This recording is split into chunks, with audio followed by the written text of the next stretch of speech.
చండీ కవచం వారాహ పురాణంలో వచ్చే ఆ చండీ యొక్క వివరణ గురించి ఉండే శ్లోకాలు దీని కవచం అని పిలుస్తాము. పారాయణ క్రమంలో మొదటగా కవచం, అర్గల, కీలక స్తోత్రాలు పూర్వంగా మనం పఠించి అదైన తర్వాత ముఖ్యమైన అధ్యాయాలు పారాయణం చేసేది క్రమం. ఇప్పుడు కవచ పారాయణ పాఠం జరుగుతుంది. ఓం శ్రీ గణేశాయ నమః. శ్రీ గణేశాయ నమః. శ్రీ సరస్వత్యై నమః. శ్రీ సరస్వత్యై నమః. శ్రీ గురుభ్యో నమః. శ్రీ గురుభ్యో నమః. శ్రీ కులదేవతాయై నమః. శ్రీ కులదేవతాయై నమః. అవిఘ్నమస్తు. అవిఘ్నమస్తు. ఓం నారాయణాయ నమః. ఓం నారాయణాయ నమః. ఓం నారాయణరోత్తమాయ నమః.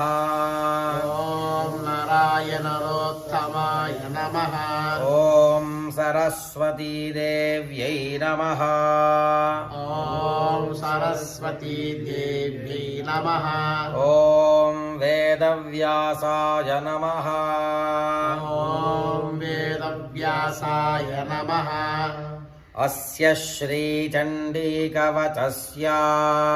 అస్య శ్రీచండీకవచస్య బ్రహ్మా ఋషిః బ్రహ్మా ఋషిః అనుష్టుప్ఛందః అనుష్టుప్ఛందః చాముండా దేవతా చాముండా దేవతా అంగన్యాసోక్తమాతరో బీజం అంగన్యాసోక్తమాతరో బీజం దిగ్బంధదేవతాస్తత్వం దిగ్బంధదేవతాస్తత్వం శ్రీజగదంబా ప్రీత్యర్థే శ్రీజగదంబా ప్రీత్యర్థే సప్తశతీ పాఠాంగజపే వినియోగః. సప్తశతీ పాఠాంగజపే వినియోగః. ఓం నమశ్చండికాయై. ఓం నమశ్చండికాయై. ఓం మార్కండేయ ఉవాచ. ఓం మార్కండేయ ఉవాచ. ఓం యద్గుహ్యం పరమల్లోకే సర్వరక్ష